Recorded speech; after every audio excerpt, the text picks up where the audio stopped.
1 बज गया लेकिन पार्टी भी बाकी है भाई। ओ भाई आतिश, जल्दी अंदर चल, ये पब भी बंद हो गया ना तो कुछ नहीं मिलेगा। आजा आजा। अरे भाई कौन हूँ मैं? दिग्विजय पाटिल का बेटा, ठीक है। ये टाइमिंग वाइमिंग ना औरों के लिए होती है। अरे हम आतिश पाटिल है, राजा आदमी है, अपनी टाइमिंग अपने हिसाब से सेट करो। राइट? करेक्ट। अब चले। करेक्ट, चले। बिल्कुल, आओ।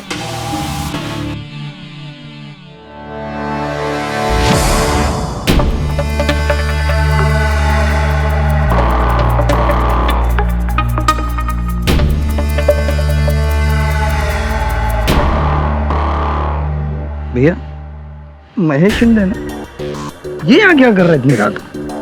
अरे आया होगा, खाने पीने नाचने गाने हैं, हमको क्या। यो इसको देखते ही ना मेरा खून उबल जाता। पता है सही मौका इसको साइड में ले जाकर ठोक दे। अरे छोटे, राजनीति में मामले इससे नहीं इससे सुलझाया जाए, हैं? चल हम अपना एंजॉय करते हैं, चलो है ना? चलो।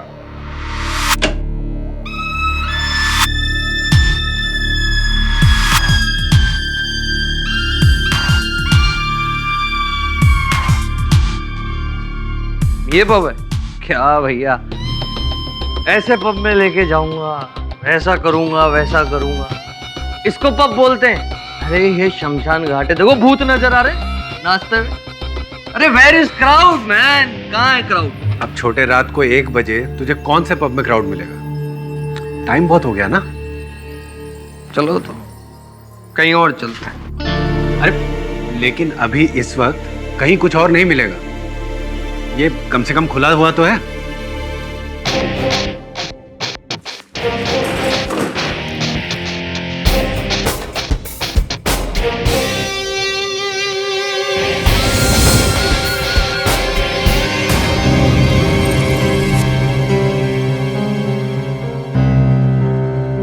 Would you like to have, sir?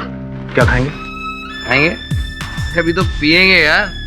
जा जाके बाहर का मेन्यू लेके 2 whisky large on the rocks. Extremely sorry sir, bar counter बंद हो चुका है, अभी हम आपको शराब नहीं दे सकते। आतिश, अरे मैं जानता हूँ इनकी फितरत। देखो ले, 2 whisky large. Extremely sorry sir, bar का फाइनल अकाउंट हो चुका है, बार एकदम पूरी तरीके से क्लोज हो चुका है। लेना प्लीज आप डिनर ऑर्डर कर दीजिए, वो भी लास्ट एंड फाइनल।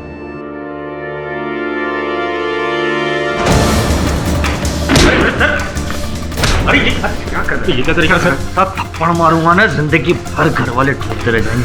क्या डरना? छोड़, क्यों बेकार में बैठ ना, बैठ ना, कूल डाउन, कूल।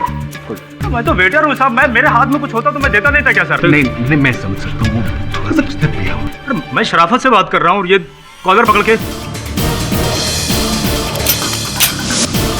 नहीं। अरे क्या कर रहा? क्या करे इसको? मार मस्त साले को, यही दारू नहीं थी तो पागल हो गया क्या? इसको केस हो जाएगा या दारू ला। मेरे हाथ में कुछ होता तो मैं क्या करता नहीं था क्या? कौन देगा दारू? मेरे हाथ में नहीं है। कौन देगा? उसके हाथ में, बारटेंडर के हाथ में। मेरा नाम है आतिश पाटिल और दारू तो मैं आज पी के रहूंगा। चल दारू पिला। 2 लार्ज स्कॉच भैया। हाँ on the rocks. Sir, bar close हो चुका है। इतनी गोलियां चलाऊंगा कि तेरी जिंदगी 2 मिनट में बंद कर दूंगा मैं। सर, काउंटर क्लोज हो चुका है। हाँ भैया सुन, दारू पीनी मेरे को। आतिश, मैं पिलाता हूँ, अभी गन अंदर। मेरे को पुलिस केस। हाँ, सर थोड़ा तमीज तो सिखाइए। अरे मुझे तमीज सिखा। आतिश क्या कर रहा? आतिश दिग्विजय पाटिल के बेटे को सिखाया तू? नहीं था। रुकिए सर, रुकिए प्लीज, ऐसा मत कीजिए प्लीज। प्रॉब्लम क्या मुझे बताइए प्लीज। प्लीज गन अंदर रखिए प्लीज, शांत हो जाइए प्लीज, गन अंदर रख लीजिए प्लीज। प्लीज सर ऐसा मत कीजिए प्लीज, ऐसा मत कीजिए प्लीज। प्लीज प्लीज मत कीजिए ऐसा प्लीज।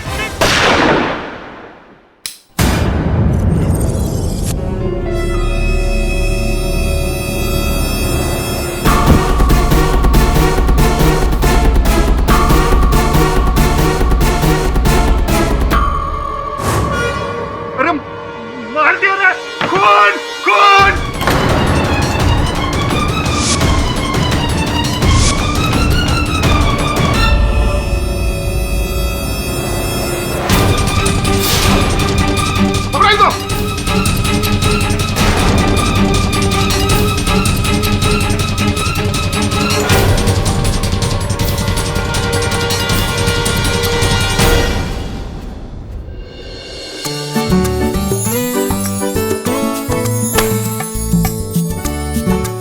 अरे वरुण, मुझे कहाँ लेकर जा रहे हो? मुझे अपने दोस्तों के साथ मूवी देखने जाना था। अरे चले जाना, पहले अपना सरप्राइज तो देख लो। सरप्राइज? Yes, surprise. आजा आजा मेरे दोस्त। आपको मेरा बर्थडे याद था? याद नहीं, बाय हार्ट हो गया। तू पिछले 10 दिन से तो याद दिला रहा है कि मेरे बर्थडे में अब 9 दिन बचे, अब 8 दिन बचे, 7 दिन बचे, 6 दिन बचे, तो बाय हार्ट ही हो गया। चलना केक काट, मेरा मुंह क्या देख रहा। अरे सॉरी सॉरी सॉरी, ये रहा ले। Oh thank you.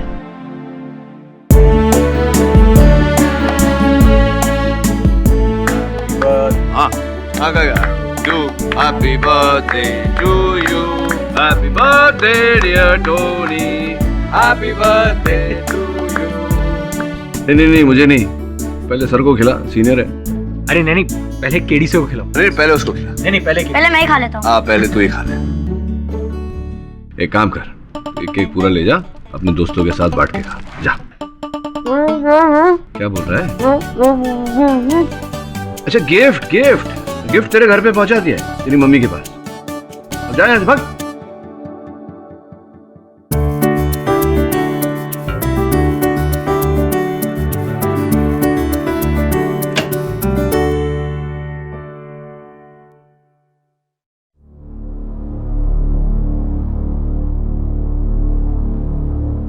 तेरा जन्मदिन। नमस्कार।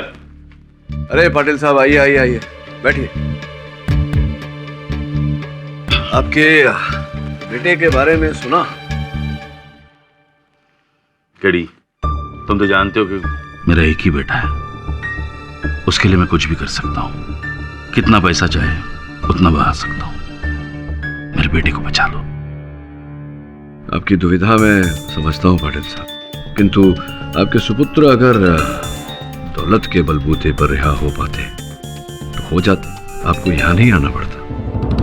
केडी साहब, माना कि आप बहुत बड़े वकील हैं, लेकिन आपको कोई हक नहीं बनता कि आप पाटिल साहब से इस तरह से बात करें। ये हैं आपके पीए साहब, मैं गलत बात नहीं कर रहा हूँ, ये कह रहा हूँ, ये समझाने का प्रयास कर रहा हूँ कि अगर दिग्विजय पाटिल साहब जैसे वरिष्ठ नेता मेरे पास आए तो सब उपाय जान चुके होंगे ना। क्यों? देखिए, इस केस को बिगाड़ा मीडिया ने है, आतिश बाबा ने कुछ नहीं किया, निर्दोष है वो। जहां तक का मैंने सुना है और जहां तक मेरा ज्ञान है, आतिश बाबा ने कई लोगों के सामने ये किया है, तो चश्मदीद गवाह है इस बात के। पाटिल साहब क्षमा कीजिए, लेकिन ऐसा केस नहीं ले सकता मैं। आतिश का कहना है कि उसने गोलियां चलाई, लेकिन बारटेंडर कार्तिक पे, मैनेजर शेट्टी पे नहीं। पाटिल साहब, यहाँ विवाद ये नहीं है कि गोली किस पर चलाई गई और गोली किसे जाकर लगी। सत्य ये है कि जिस गोली से मैनेजर की हत्या हुई वो आपकी बेटी ने चलाई थी। केडी साहब, ये तो आप वही बोल रहे हैं जो पूरी दुनिया बोल रही है, फिर आपके पास आने का फायदा क्या? चलिए पाटिल साहब, शहर में और भी बहुत बड़े वकील हैं। शांत हो जाइए जोशी, मैं बात कर रहा हूं ना।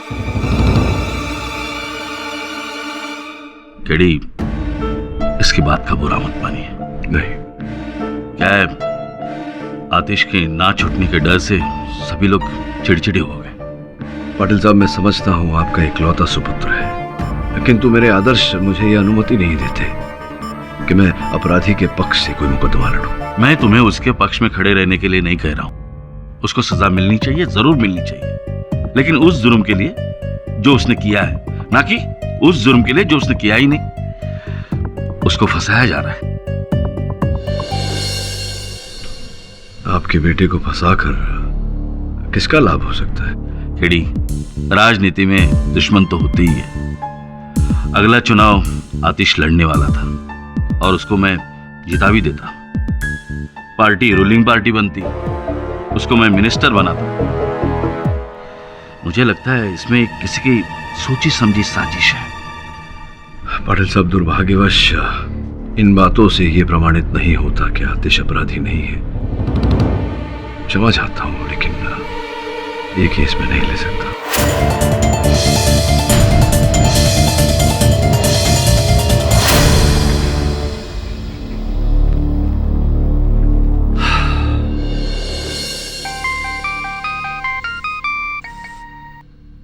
केडी पाठक, आतिश पाटिल का केस लेकर तू अच्छा नहीं कर रहा है केडी। अच्छा, आप कौन बोल रहे हैं भाई साहब? मैं जो कोई भी बोल रहा हूँ, तू बस इतना समझ ले कि अगर तूने आतिश पाटिल का केस लिया तो ऐसी दर्दनाक मौत दूंगा कि तेरा केस लेने के लिए कोई वकील नहीं आएगा।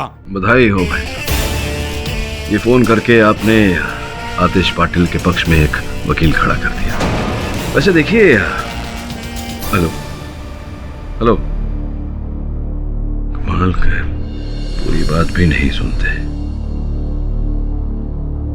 दिग्विजय जी, केडी पाटिल जी जी, मैं लड़ूंगा आतिश का केस जी। Thank you. Your honour, 1 April 2013 रात के करीब 1 बजे होंगे। सेंट्रल मिनिस्टर श्री दिग्विजय पाटिल के सुपुत्र, नहीं सुपुत्र कहना ठीक नहीं रहे, बेटे श्री आतिश पाटिल अपने चचेरे भाई गौरांग के साथ नशे की हालत में धुत ड्राइव पर। शराब खत्म हो गई तो और शराब पीने के इरादे से वो डैफोडिल्स पब में दाखिल हुए। देर रात हो गई थी, इसलिए जो पब का बारटेंडर था कार्तिक, उसने आतिश जी को शराब देने से मना कर। तो इनको गुस्सा आया, कहा सुनी हुई, और इनका गुस्सा इस कदर बढ़ गया कि उन्होंने अपनी बंदूक निकाली और अंधाधुंध गोलियां चला दी कार्तिक पर।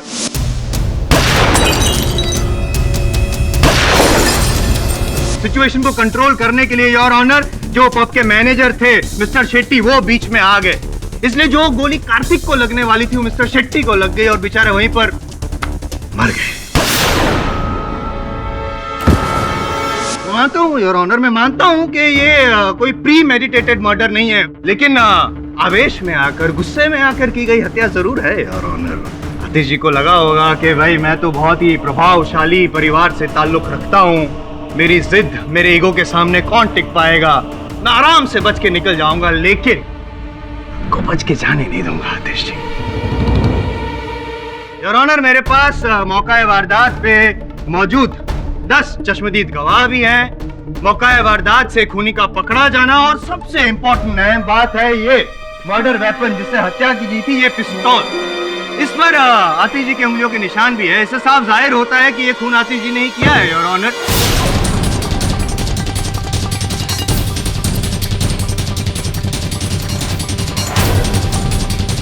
केडी, ये तो मेरे बेटे पे खुल्लम खुल्ला इल्जाम लगा रहा है। बैठ जाइए आप। पाटिल साहब, याद दिला दूं आपको कि आपकी पार्लियामेंट नहीं है कि मन चाहा तब कुर्सी से खड़े हो गए और जो जी में आया बोल दिया। आप मेरे बेटे पे झूठा इल्जाम लगा रहे हैं। इल्जाम झूठा या सच ये तय करने का काम जज साहब का है, आपका नहीं पाटिल साहब। मिस्टर दिग्विजय पाटिल, आप शांत हो जाइए, आपको बोलने का मौका दिया जाएगा। योर ऑनर, मुझे लगता नहीं है कि किसी को भी कुछ भी बोलने की जरूरत पड़ेगी आज यहाँ अदालत में, क्योंकि मेरे पास जरूरत से ज्यादा गवाह भी है और सबूत भी है, जिससे साफ जाहिर होता है कि एक फैक्ट न मिलने पर इन्होंने, आतिश जी ने निर्दोष आदमी बेचारे मिस्टर शेट्टी का खून कर दिया। मेरे हिसाब से तो सख्त से सख्त सजा सुनाई जाए इनको और केस खत्म कर दिया जाए, बस 10 मिनट से ज्यादा। Objection your honour. Your honour, मुझे इस बात में कोई संदेह नहीं कि अदालत का समय महत्वपूर्ण होता है, बहुमूल्य होता है। साथ साथ ये बात भी सत्य है कि अदालत के एक गलत निर्णय का प्रभाव एक नहीं अनेक लोगों के जीवन पर पड़ता है। इस कारण मैं अदालत से अनुरोध करता हूं कि इस केस की हर पहलू को जांचने परखने के बाद ही कोई निर्णय ले। पाठक साहब, मैंने जांच भी लिया और परख भी लिया, साफ साफ जाहिर है कि खून आतिश ने ही किया। अभी तो आप पाटिल साहब से कह रहे थे कि इस अदालत में निर्णय लेने का अधिकार केवल न्यायाधीश महोदय को है। मिस्टर जायसवाल, ये अदालत इस केस को विस्तार से सुनना और समझना चाहती है। जैसे आप चाहें योर ऑनर, इस केस को आगे बढ़ाने के लिए मैं अहम गवाह गौरांग भाटिया को कटघरे में बुलाने की अनुमति चाहूंगा। अनुमति है। गौरांग जी, तो बताइए उस रात क्या हुआ था? जी, उस रात डैफोडिल पब में ड्रिंक्स का टाइम खत्म होने के बाद जब ड्रिंक सर्व करने को कहा आतिश ने, तो वेटर ने मना कर दिया था, तो आतिश को गुस्सा आ गया था। गुस्सा आ गया था, तो इसका मतलब कि आतिश ने आपके सामने ही गोलियां चलाई थी? नहीं, देखिए, उनकी गोली मैनेजर को नहीं लगी थी। नहीं, मेरे सवाल का जवाब दीजिए। जो पूछा जाए, गोली चलाई थी आपके सामने या नहीं चलाई? सर बहुत अफरा तफरी थी और एक गोली दीवार की तरफ। गौरव जी मेरे सवाल का जवाब दीजिए, आपके सामने गोली चलाई थी आतिश ने कि नहीं? चलाई थी।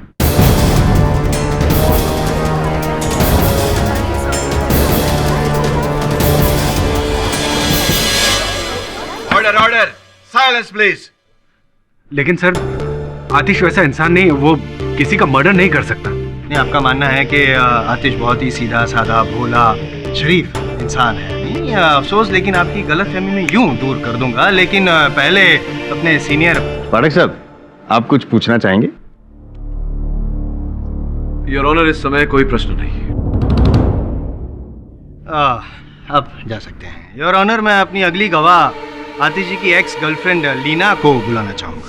लीना जी 23 दिसंबर 2012 को आपने कांदीवली पुलिस स्टेशन में कंप्लेन लिखवाई थी आतिश जी के खिलाफ कि उसने आपके सर पर लोहे के सलिए से वार किया और जानलेवा हमला किया था। क्या ये सच है? जी हाँ। बता सकती हैं आप ऐसा किस वजह से हुआ था? आतिश एक बददिमाग लड़का है जो मुझ पे शक करते रहता था। उस दिन हम स्टाइलिश इवनिंग रेस्टोरेंट में डिनर करने गए थे। वहां पर मुझे मेरा एक कॉलेज का पुराना दोस्त मिला था। मेरे दोस्त ने और मैंने काफी देर तक बातें की। बस आतिश को इस छोटी सी बात को लेकर जलन हुई और उसने खूब शराब पी। गुस्सा आया होगा उसने और आप पर, तो वार वहीं पे किया रेस्टोरेंट? जी नहीं, होटल के बाहर एक पार्किंग लॉट है, वहां पर उसने मेरे साथ खूब लड़ाई की और वहीं पर पड़ी एक लोहे की रॉड लेकर मेरे सर पर दे मारा। बस तभी मैंने सोच लिया था कि इस बददिमाग इंसान को सजा दिलवा कर रहूंगी। मैं आपकी मदद करूंगा जरूर। योर ऑनर, आतिश जी शराब पीने के बाद अपने आपे में नहीं रहते, वो जल्लाद बन जाते हैं। और सोचिए ना, गुस्से में आकर जो इंसान अपनी प्रेमिका को, जिससे वो शादी करने वाला था, उस पर जानलेवा हमला कर सकता है, तो एक मैनेजर जिसको वो जानता भी नहीं था, उसको मारना कौन सी बड़ी बात है?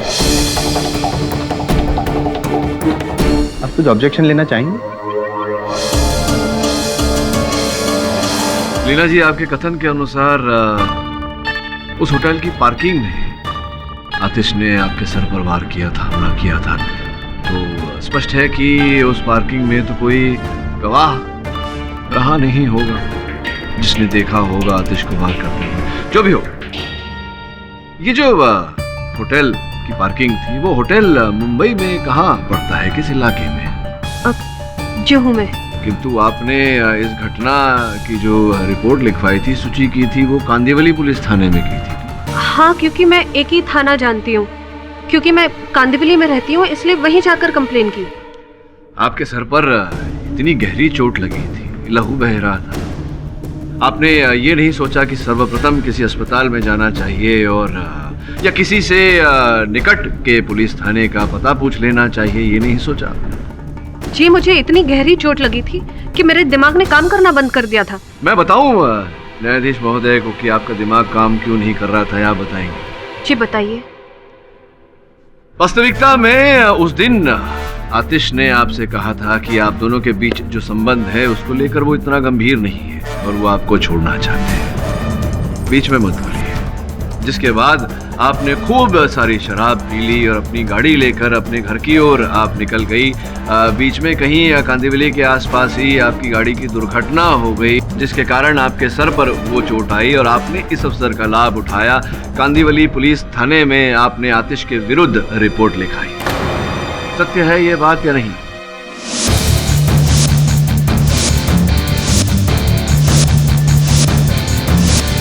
ये झूठ है, मेरा कोई एक्सीडेंट नहीं हुआ था।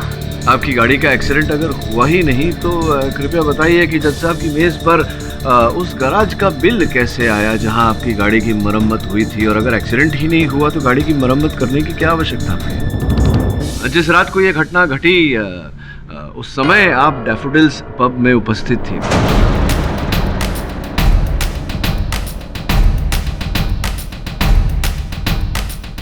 मैं वहां नहीं गई थी। अच्छा, आप नहीं गई थी, तो ये बताइए कि डैफोडिल्स पब की जो वैले पार्किंग है वहाँ आपकी गाड़ी का नंबर दर्ज है, तो बड़ा उत्सुक हूँ जानने के लिए कि आपकी गाड़ी स्वयं वहाँ आपके बिना कैसे पहुँच गई। अब मैं वहाँ गई थी।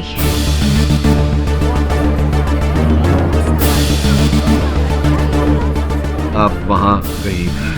अब प्रश्न ये उठता है लीना जी कि आपको कैसे पता चला कि रात 1 बजे आतिश अपने चचेरे भाई के साथ वहां जाने वाले हैं? जी मैंने आतिश को फोन किया था।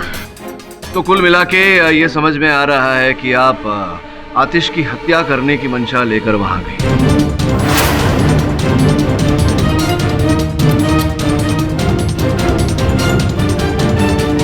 आप बिना वजह बेतुका इल्जाम मुझ पे लगा रहे हैं। मैंने आपसे कहा ना, मैं अपनी अंगूठी वापस लेने गई थी। कमाल करती हैं लीना जी आप। अब रात के 1 बजे अंगूठी वापस लेने का उपयुक्त समय तो होता नहीं है ना?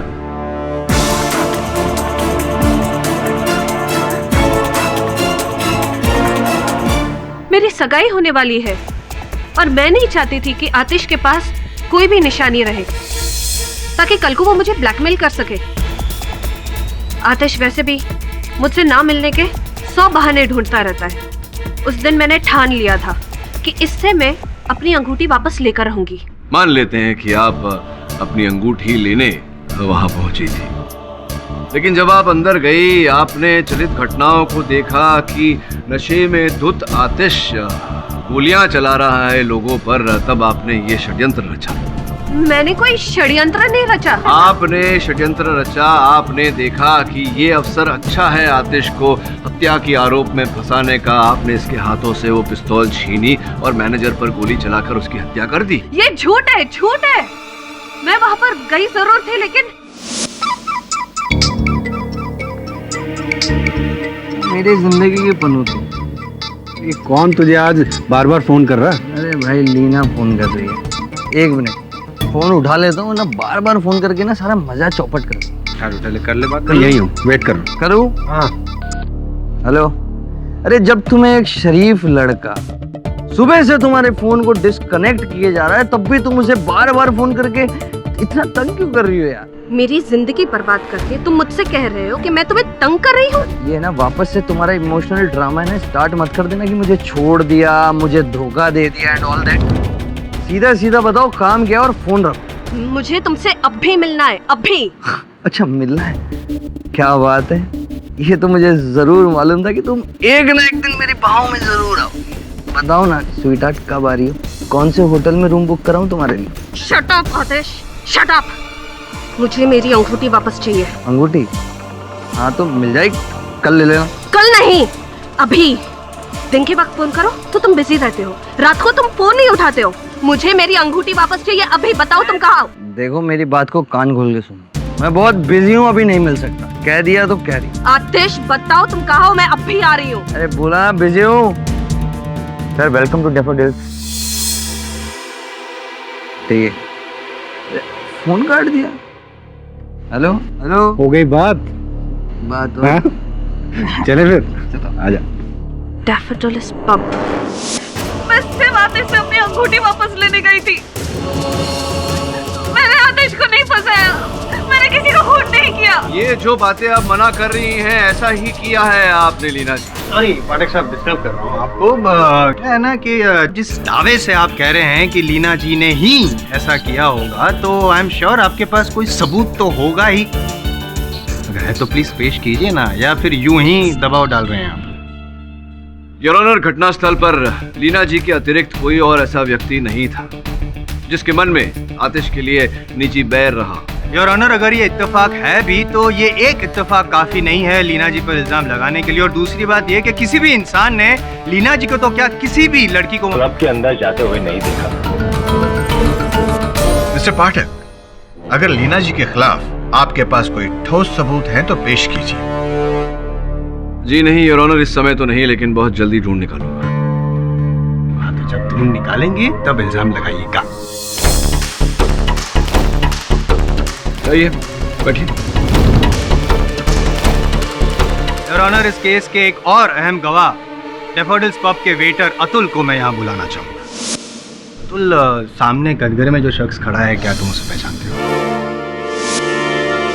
जी, 1 अप्रैल की रात को इसने हमारे होटल में गोलियां चलाई थी अंधाधुंध, जिससे हमारे मैनेजर साहब की डेथ हो गई, मर गए वो।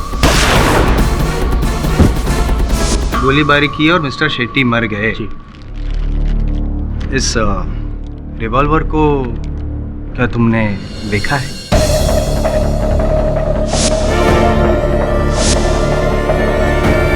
आतिश के हाथ में जो रिवॉल्वर थी वो बिल्कुल ऐसी थी।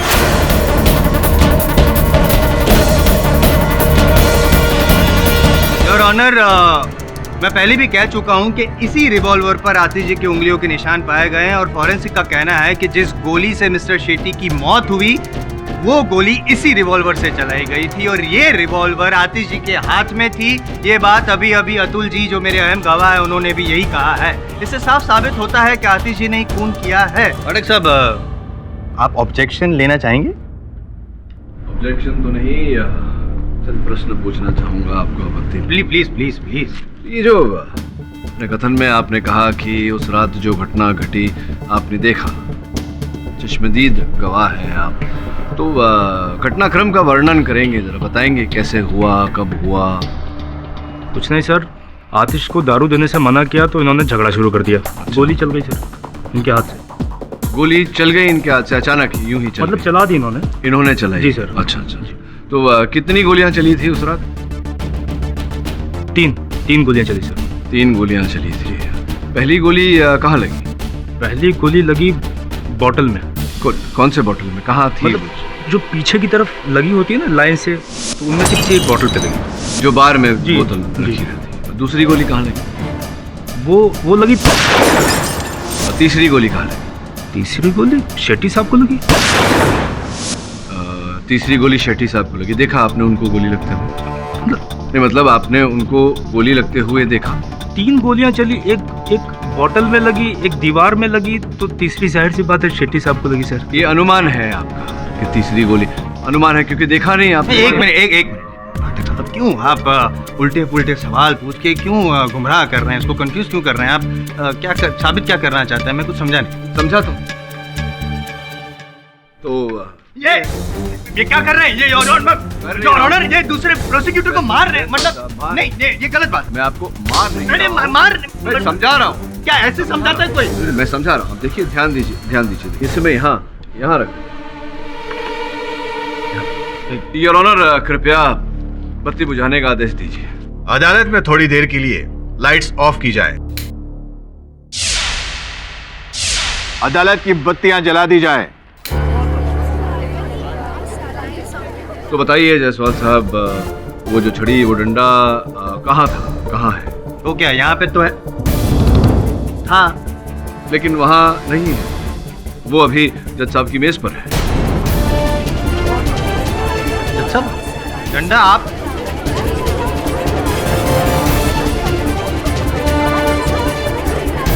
ऑर्डर। आपके पास डंडा कैसे पहुंचा? हाँ, समझ गया मैं। पाठक साहब, मैं इतना ना समझ नहीं हूँ, मुझे पता है ये सब आप ही ने किया है। अंधेरे का फायदा उठा के ये डंडा यहाँ से वहाँ वो जज साहब की मेज पे रख दिया आपने। मन की बात कह दी। अंधेरे का फायदा उठाकर मैंने डंडा यहाँ से वहाँ कर दिया। ठीक उसी प्रकार से जिस प्रकार से 1 अप्रैल को हत्यारे ने अंधेरे का फायदा उठाकर गोली चलाई थी। क्या नहीं, मतलब क्या साबित क्या करना चाहते हैं? ये साबित करना चाहता हूँ जायसवाल साहब, योर ऑनर, की जायसवाल साहब इस केस की शुरुआत से कह रहे हैं कि इस केस में 10 चश्मदीद गवाह हैं। वास्तव में एक भी चश्मदीद गवाह नहीं है योर ऑनर। चश्मदीद गवाह वो होता है जो हत्या होते हुए देखता है। इस केस में अंधेरे के कारण किसी ने हत्या होते हुए नहीं देखा।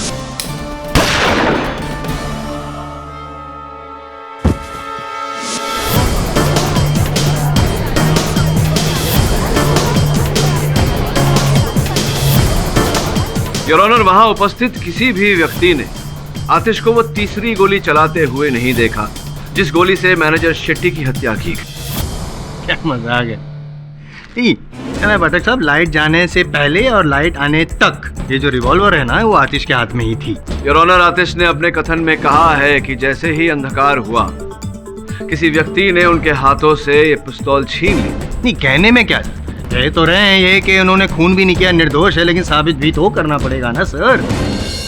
योर ऑनर, लाइट जाने से पहले 2 गोलियां चला चुके थे आतिश जी, उसकी वजह से लोग दूर हो चुके थे। लाइट जाने के बाद अंधेरे में, जैसे कि आपका ये कहना है कि कुछ दिखता नहीं है, जैसे कि आपने डंडा यहाँ से वहाँ कर दिया, मुझे दिखा नहीं, ठीक वैसे ही अगर आपके कहने के मुताबिक खूनी ने फायदा उठाया होगा तो योर ऑनर जब ये लड़खड़ा रहे थे तो पता नहीं था एग्जैक्टली कौन सी सिचुएशन पे थे, कौन सी पोजीशन पे थे, तो खूनी कहाँ से आतिश को देख पाया, कहाँ से वो आया, उसके हाथ में से रिवॉल्वर छीनी, और वो मैनेजर जब बीच में आया था वो सिचुएशन को कंट्रोल करने के लिए, नहीं तो फिर वो अंधेरे में उसके हाथ में वापस, मतलब ये कहना है या सुनेंगे भी? सुनूंगा भी। प्रश्न का उत्तर दीजिए।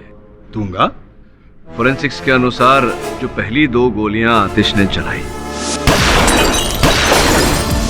वो 12 फीट की दूरी से चली थी, अर्थात आतिश 12 फीट दूर खड़ा था। किंतु आखिरी गोली, अंतिम तीसरी गोली जिससे मैनेजर शेट्टी की हत्या हुई, वो पॉइंट ब्लैंक रेंज से चलाई गई थी, अर्थात बिल्कुल निकट से, समीप से। अब प्रश्न ये है कि 12 फीट दूर खड़ा हुआ व्यक्ति पॉइंट ब्लैंक रेंज से गोली कैसे चला सकता है? योर ऑनर, 12 फीट की दूरी से गोली चलाई गई हो या पॉइंट ब्लैंक रेंज से, लेकिन हकीकत तो यही है कि इसी रिवॉल्वर पे आतिश जी की उंगलियों के निशान है, और फॉरेंसिक का ही कहना है पाठक साहब कि इसी रिवॉल्वर से मिस्टर शेट्टी की हत्या हुई है। ये भी तो हो सकता है कि इन्होंने जब 12 फीट की दूरी पे थे वो नजदीक गए, पॉइंट ब्लैंक रेंज पे गए, गोली चलाई और वापस पीछे आ गए 12 फीट की दूरी पर। ऐसा हो सकता है? जायसवाल साहब, आपसे प्रश्न पूछना चाहूंगा, आप वाकई इतने नासमझ हैं या नासमझ होने का ढोंग करते हैं? क्योंकि इतना नासमझ तो कोई नहीं हो सकता। देखिए, जो हो सकता था और जो हुआ, दोनों बातों में अंतर है। अब जो हो सकता था उसको भूल जाइए और जो हुआ उस पर ध्यान दीजिए। हुआ ये कि मैनेजर शेट्टी की हत्या इन्होंने की है, अतुल जी।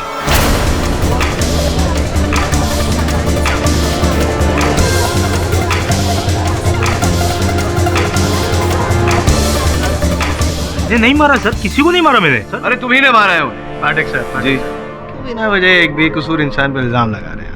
नहीं, बिना वजह, बिना किसी कारण के नहीं। कारण ये है कि जब घोर अंधेरा हुआ वहां पर घटनास्थल पर, सबसे निकट यही थे। करीब था सर, मगर मैं उन्हें क्यों मारूंगा सर? क्योंकि आप बदले की भावना रखते थे उनके लिए। वो हमें बहुत प्यार करते थे सर। प्यार करते थे, आदर सम्मान। तो क्यों आदर सम्मान करते थे आप उनका? उन्होंने 3 साल से आपको प्रमोशन नहीं दिया था, वेतन नहीं बढ़ाई थी, इस कारण से? या सबके सामने वो आपको गाली गलौज किया करते थे आपके साथ इसलिए? या फिर कभी कभार आपको सबके सामने वो हाथ भी उठाते थे, तमाचा मारते थे, इसलिए? क्यों इतना आदर सम्मान करते थे? वो मालिक थे, मालिक तो कभी भी किसी को कुछ भी कह सकता है, लेकिन सर हमारे दिल में उनके लिए कभी कोई बुराई नहीं थी। बुराई भी थी और हीन भावना भी थी, इसलिए आपने मैनेजर शेट्टी को मारने का षड्यंत्र रचा और 1 अप्रैल को जब आपको अवसर मिला आपने उनकी हत्या कर दी।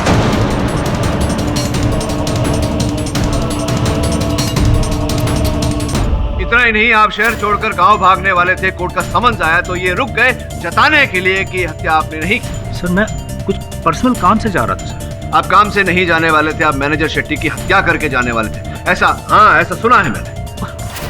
कौन बोला सर आपको ये आपके बंधु ने बताई मुझे। आपकी सारी सच्चाई इसी ने बताई। सर क्यों झूठ बोल रहे हैं? मैंने ऐसा कोई बयान नहीं दिया है। मैं क्यों झूठ बोलूंगा? आप सोचिए अतुल जी, मैं क्यों झूठ बोलूंगा?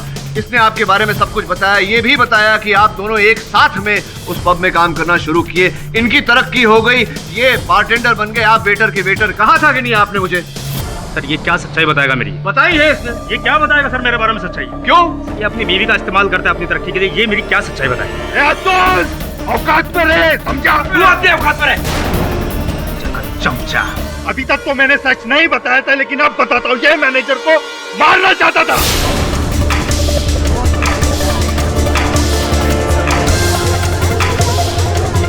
मैं मारना चाहता था कि तू मारना चाहता था? क्यों? तूने नहीं बोला था मैनेजर की गर्दन काट के गांव भाग जाना चाहता है? चुप कर बीवी का दलाल।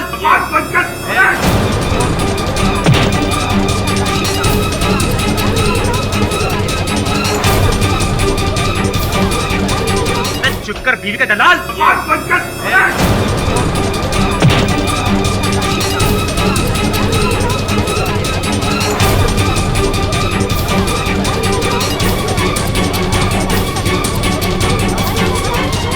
Order order, silence please. हाँ, शांत हो जाइए अतुल जी। Sorry sir. नहीं नहीं, कोई बात नहीं। ये बताइए कि ये जो झड़प के बीच में आपने कहा था कि कार्तिक ने ही मैनेजर शेट्टी की हत्या की, क्यों क्यों क्यों लगा आपको ऐसा? लगा क्या सर? इसी ने मारा है उसको। आपकी रिपोर्ट एकदम सही है, गोली एकदम पास से चली है सर। उस दिन मैनेजर के पास यही खड़ा था और रिवॉल्वर पे इसकी उंगली के निशान ना होने का कारण सिर्फ यही है कि इसने वो हाथ में वो क्या बोलते हैं सर, दस्ताने, ग्लव्स वो पहने थे। वो पहने हुए थे।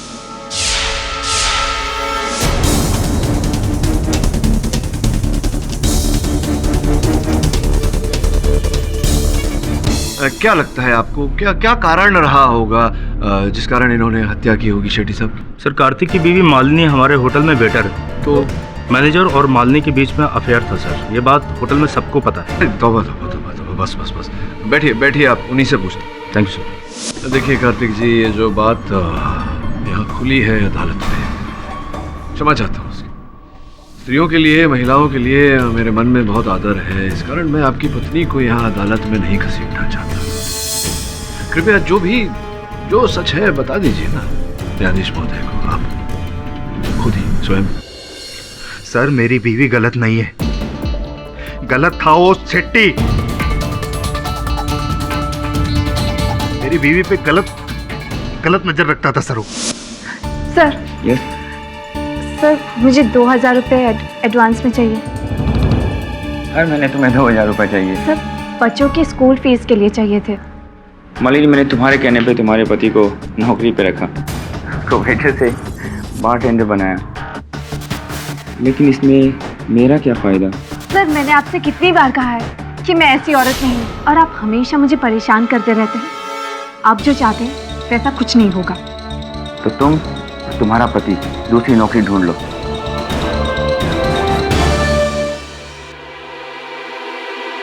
मैं मानता हूं सर, उसने हमें तरक्की गंदे इरादे से दी। मैं बहुत नफरत करता था सर उससे,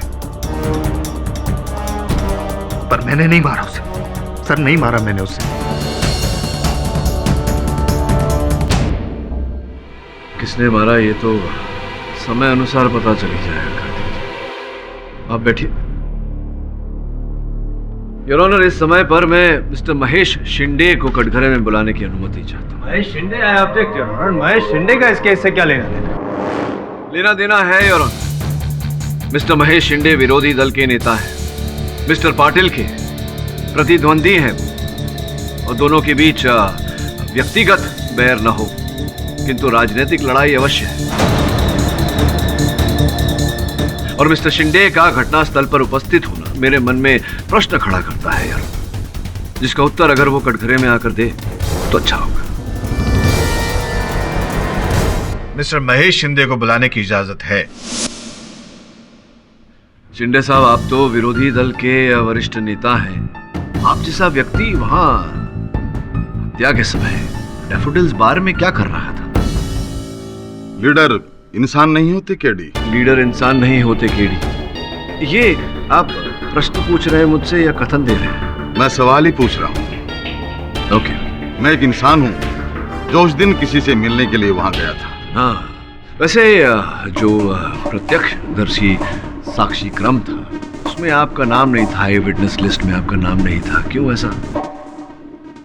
जज साहब, मैं पब से तभी निकल गया था जब आतिश और गौरांग पब में घुस रहे थे।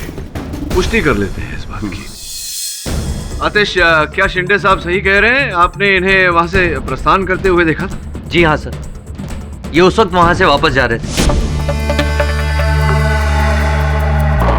श्योर? Sure sir. क्षमा चाहता हूँ शिंदे साहब, अगर ऐसा है तो आपसे आगे कुछ पूछने का कोई अर्थ ही नहीं बनता। बिराजी। योर ऑनर, मैं केडी से कोई इंपॉर्टेंट डॉक्यूमेंट देना चाहता हूँ। इजाजत है।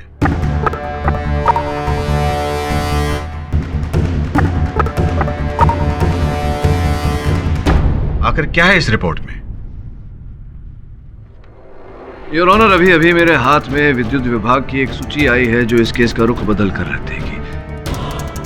इसके अनुसार 1 अप्रैल को जिस रात हत्या हुई उस इलाके में कोई विद्युत विफलता नहीं थी, कोई पावर फेलियर नहीं हुआ। योर ऑनर, इसका सीधा सीधा अर्थ यह निकलता है कि किसी ने जानबूझकर बत्ती गुल की थी।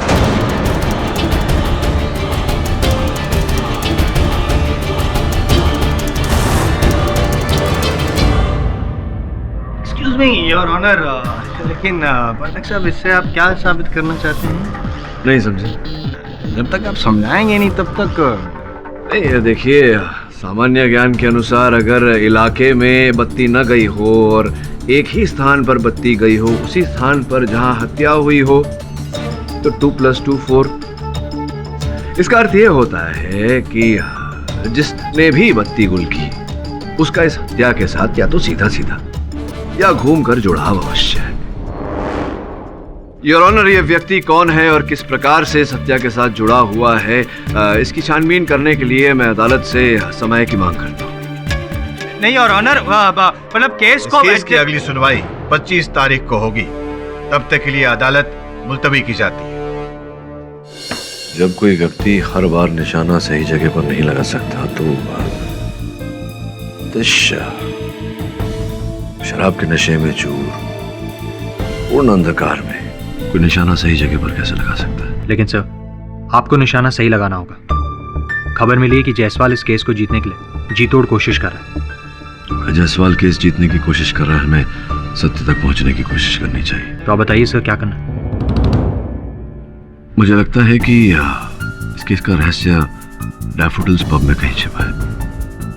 तो एक काम कर, आतिश और दिग्विजय पाटिल के बारे में, उनके अतीत के बारे में हर जानकारी प्राप्त कर। वहीं से कोई ना कोई सुराग मिलेगा। ठीक है सर।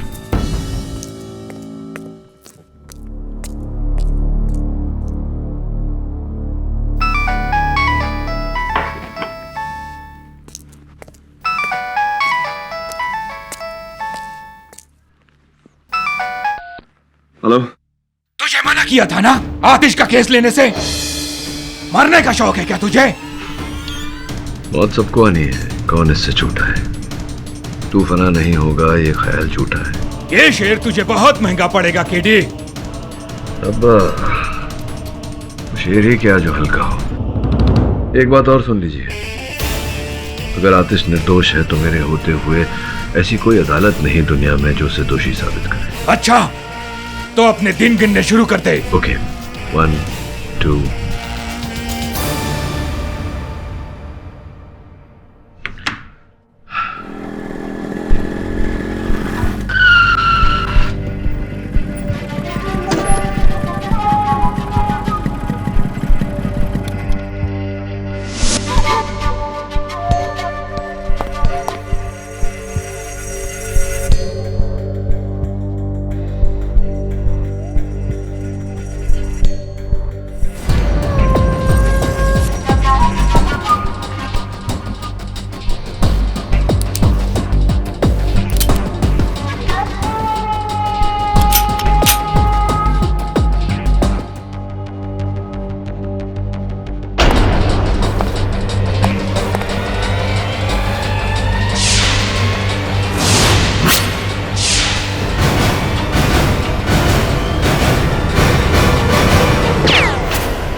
मौत सबको आनी है, कौन इससे छूटा है? तू फना नहीं होगा ये ख्याल झूठा है।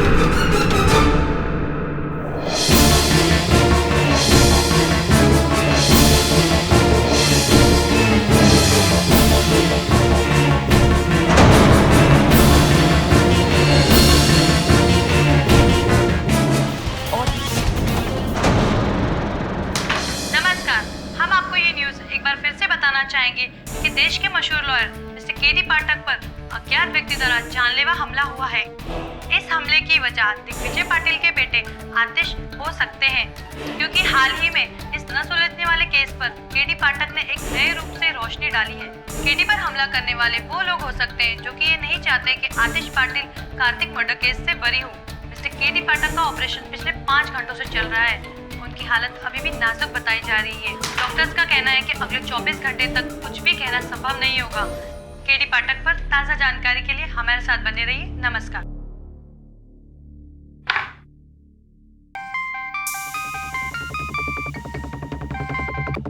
हेलो। अरे एक मामूली सा काम नहीं होता तुझसे?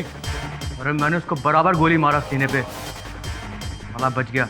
किस्मत अच्छी थी उसकी। अरे कोशिश करने के पैसे दिए थे क्या तुझे? अरे केडी बच गया तो क्या हुआ, हालत देखिए उसकी कितनी खराब है। देखो केस का फैसला होने से पहले वो कोर्ट जा नहीं पाएगा। अरे तू जानता नहीं है केडी को, कुछ भी कर सकता है वो। चल एक काम कर, अब कुछ दिनों तक घर से बाहर मत निकल, समझ गया?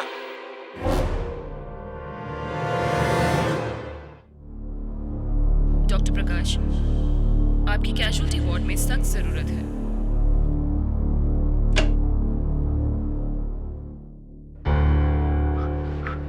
डॉक्टर, केडी को होश आ गया।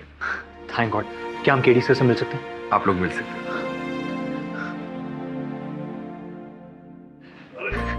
सर थैंक गॉड आप ठीक है। अरे रिलैक्स रिलैक्स वरुण, क्या कर रहा है? गोली लगी है, इमोशनल हो गया है तुम्हें। गोली से नहीं मारा तो प्यार से मार देगा। आई एम सॉरी सर। मैं ठीक हूँ वरुण, लगता है पूरी तरह से ठीक होने में कुछ समय लगेगा। केडी तुम्हें किस पर शक है? कौन हो सकता है जिसने तुम पर हमला किया? पता नहीं यार, लेकिन धमकी भरे कॉल्स आ रहे थे कि मैं आतिश का केस छोड़ दूं। इसलिए मुझे लग रहा है कि जिसने भी मुझ पर गोली चलवाई उसका संबंध तो अवश्य है आतिश के केस के साथ। सर कल आतिश के केस की पेशी है, अगर आप कहें तो मैं दिग्विजय जी से कह दूं कि वो कोई दूसरा वकील। सोचने वाली बात है। तो एक काम करो,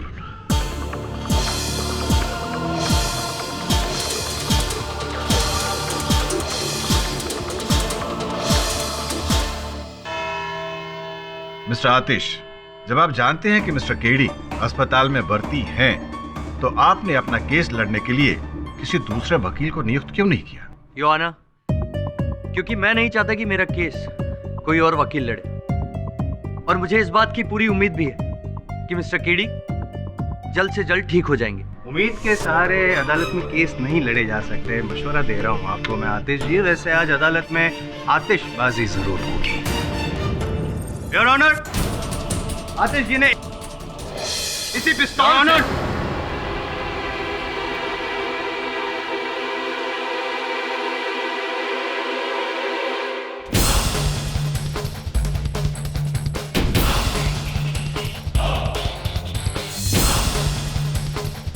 डॉक्टर सर कहना है कि केडी सर 1 हफ्ते बाद ठीक हो जाएंगे, इसीलिए केडी सर ने अपील की है कि इस केस की सुनवाई 1 हफ्ते बाद रखी जाए। I object your honour. Pathak साहब के साथ जो हुआ मुझे बहुत गम है उस बात का, हमदर्दी भी है योर ऑनर, लेकिन भावनाओं की कोई जगह नहीं होती ना अदालत में। और वैसे भी ये जो केस है वो सुर्खियों में आया हुआ महत्वपूर्ण केस है। 1 हफ्ते तक डिले करना मुझे लगता नहीं सही होगा। क्या पता पाठक साहब 1 हफ्ते में ठीक ना हो, 2 हफ्ते भी लग जाएं और शायद योर ऑनर। मिस्टर जायसवाल, ये सच है कि इस केस की सुनवाई को 1 हफ्ते के लिए बढ़ाना मुश्किल है, पर हर मुल्जिम को एक मौका मिलना चाहिए अपनी सफाई पेश करने का। इसलिए मैं मुल्जिम मिस्टर आतिश को 1 दिन की मोहलत देता हूं अपने लिए कोई दूसरा वकील नियुक्त करने के लिए।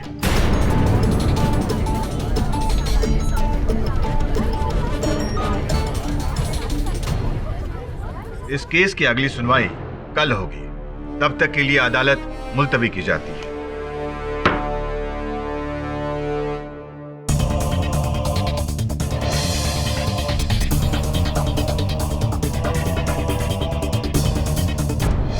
सर, कोर्ट ने साफ शब्दों में कहा है कि कल अदालत में आतिश पाटिल के केस पर सुनवाई होगी। इस बात पर आप क्या कहना चाहेंगे? मुझे जो भी कहना है अब अदालत में ही कहूंगा। सर, आपको लगता है आप इस हालत में कोर्ट में जाकर केस लड़ सकेंगे? क्यों? मेरी हालत बिल्कुल ठीक है, पूर्ण रूप से स्वस्थ हूँ मैं। और कल आतिश पाटिल को अदालत में बचाने के लिए मैं अवश्य उपस्थित रहूंगा। No more questions please. आप देख सकते हैं हम इस वक्त सिटी हॉस्पिटल में मौजूद हैं, जहां पर केडी ने साफ शब्दों में कहा है कि वो अब पूर्ण रूप से स्वस्थ हैं और कल कोर्ट जाकर आतिश पाटिल के केस में जरूर हाजिर होंगे। इस खबर को सुनकर आतिश पाटिल और दिग्विजय पाटिल को जरूर राहत मिली होगी, पर हमलावर जरूर सदमे में होगा, क्योंकि एक बात तो तय है कि हमला करने वाला ये नहीं चाहता कि केडी आतिश का केस लड़े, जो कि अब कल केडी ही लड़ेगा। कैमरामैन नितिन के साथ अंजलि छाबड़िया, SK न्यूज़।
मर गया क्या?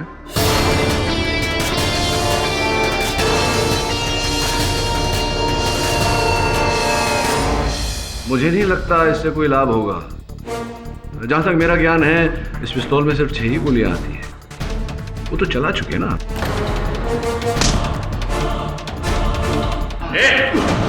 बेटा तू गया।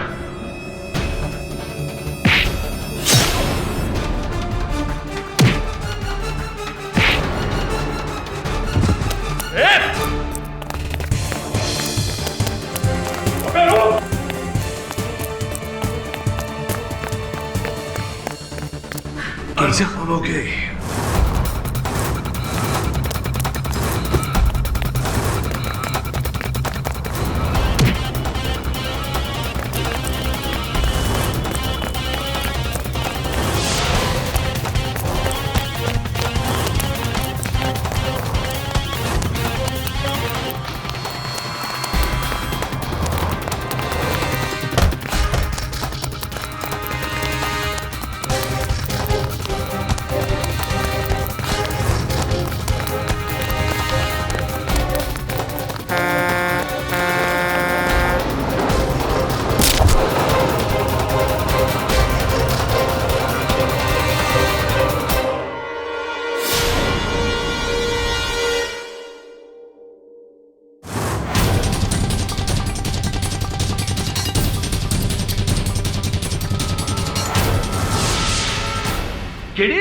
बाहर क्या हो रहा है? अरे गोलियां, गन, केडी तुम्हारा जख्म खुल गया है। केडी ये सब क्या है? What is happening here? एक शूटर केडी को मारने आया था, गोलियां चलाकर भाग गया। शूटर आया था? अच्छा, इसलिए तुमने प्रेस में झूठा बयान दिया कि तुम अदालत जाकर केस लड़ने वाले हो, ताकि शूटर तुम पर हमला करे और पकड़ा जाए, राइट? नहीं कृष्णकांत, मैंने कोई झूठ नहीं बोला। मैं कल अदालत जाने वाला हूँ। केडी भूल जाओ वो सब। तुम्हें खतरे से बाहर आए हुए अभी 1 दिन भी पूरा नहीं हुआ है और तुम केस लड़ने की बात कर रहे हो? ठीक से 10 मिनट खड़े भी नहीं रह सकते। तुम्हारे शरीर से इतना खून बह चुका है, और फिर मैं सिर्फ डॉक्टर ही नहीं हूं, तुम्हारा दोस्त भी हूं। तुम यहां से कहीं नहीं जाओगे बस। कृष्णकांत, तुम जानते हो ना, मेरा मुवक्किल निर्दोष है, उसे बचाना मेरा कर्तव्य है, मेरा जाना जरूरी है। केडी तुम्हारी जान से बढ़कर कुछ भी नहीं है, और जब तक तुम पूरी तरह ठीक नहीं हो जाते, मैं तुम्हें कहीं नहीं जाने दूंगा। मैं इस कमरे से बाहर 2 गार्ड खड़े कर रहा हूं, वो पल पल की खबर मुझे देते रहेंगे। तुम कहीं नहीं जा रहे हो बस। Nurse, nurse! Don't believe this. Sorry KD, उसका एक्सीडेंट हो गया और वो ऑन द स्पॉट मर गया।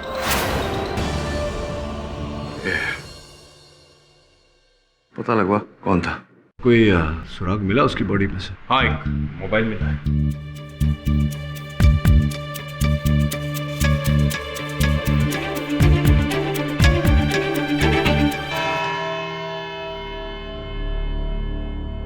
चलो।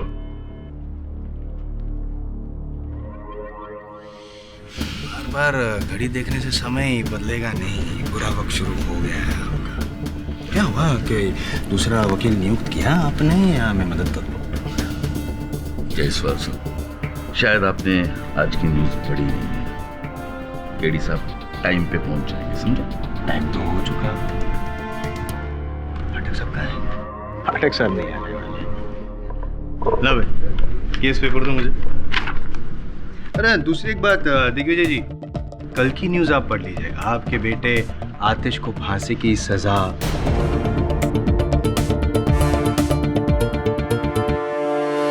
मिस्टर आतिश, कौन है आपके defence lawyer? Your honour, I am so sorry, हमने कोई नया वकील नहीं किया। मिस्टर आतिश, कल आपको साफ शब्दों में कहा गया था कि अगर मिस्टर पाठक आपका केस नहीं लड़ रहे हैं तो आप अपने लिए किसी दूसरे वकील का इंतजाम कीजिए। मुझे पूरा भरोसा है सर, केडी आज जरूर आएंगे। Your honour, I am sorry, लेकिन मुझे लगता है आतिश जी ने इस अदालत को एक वेटिंग रूम बना के रखा है। इंतजार करते रहो केडी पाठक का वक्त बर्बाद हो। मैं आग्रहपूर्वक आपसे गुजारिश करूंगा कि हमें और वेट नहीं करना चाहिए केडी पाठक का। अगर कोई दूसरा वकील है तो ठीक है, वरना योर ऑनर प्लीज आप नतीजा सुना दीजिए।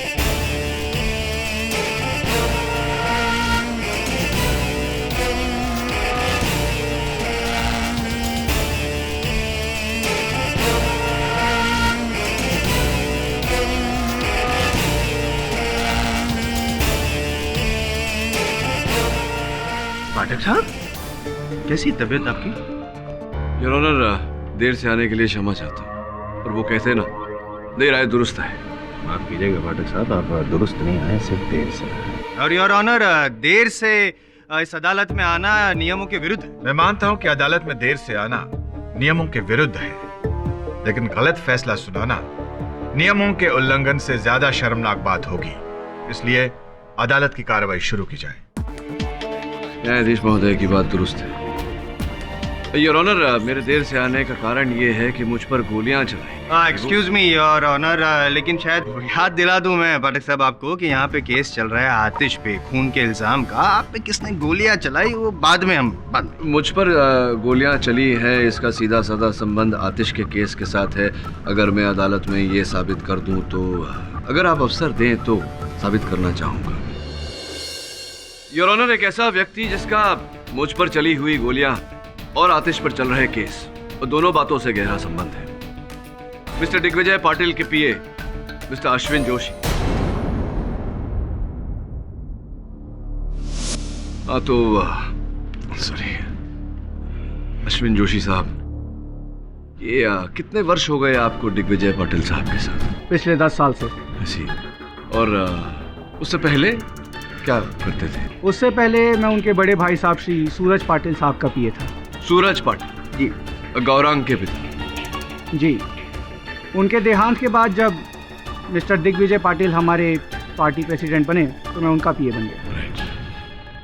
लोगों का कहना है कि आप न केवल पाटिल साहब के सबसे निकट के व्यक्ति हैं, आप उनके सलाहकार भी हैं। जी।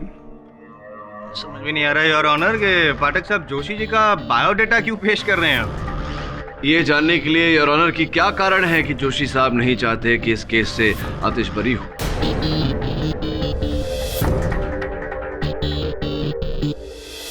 देखिए केडी साहब, ये गोलमोल बातें मेरी समझ में नहीं आती है। आपको जो भी कहना है पॉइंट टू पॉइंट बात कीजिए। चलिए पॉइंट टू पॉइंट बोलता हूँ।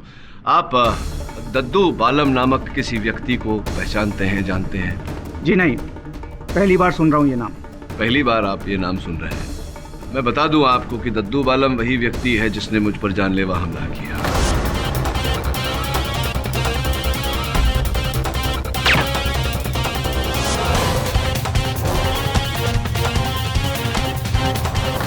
किया होगा, मैं क्या कर सकता हूँ इसमें? आप कर क्या सकते हैं वो बात की बात है। जो किया आपने वो ये कि जब जब मुझे दद्दू ने फ़ोन पर धमकी दी या मुझ पर जानलेवा हमला किया, उससे पहले और उसके बाद आपने अपने दूरभाष यंत्र पे दद्दू से बातचीत की, वार्तालाप की। देखिए सरासर झूठ बात है, ये गलत कह रहे हैं आप। झूठ बोल रहा हूँ, मैं झूठ बोल रहा हूँ तो देखते हैं कि आपकी ये जो दूरभाष यंत्र की सूची जो हमने निकलवाई है ये क्या कहती है। ये देखिए, ये मार्क किया हुआ है, ये आप ही का नंबर है ना। और ये देखिए, दद्दू बालम जी का नंबर। अब इससे पहले जोशी साहब कि मैं अदालत में ये प्रमाणित कर दूं कि आप ही ने मुझ पर जानलेवा हमला कराए और आप ही ने मैनेजर शेट्टी की हत्या करके उसके आरोप में आतिश को फंसाया, आप कुछ कहना चाहेंगे? हाँ! चलवाई मैंने तुम पर गोली, मारना चाहता था तुम्हें और अब भी मारना चाहता हूं।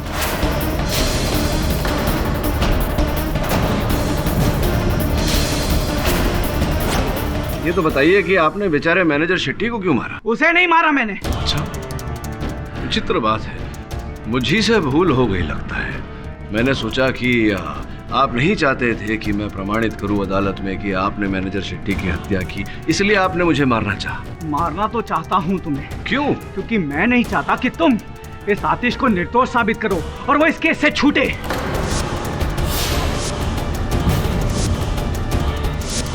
मैं चाहता हूं कि दिग्विजय पाटिल की इज्जत मिट्टी में मिल जाए।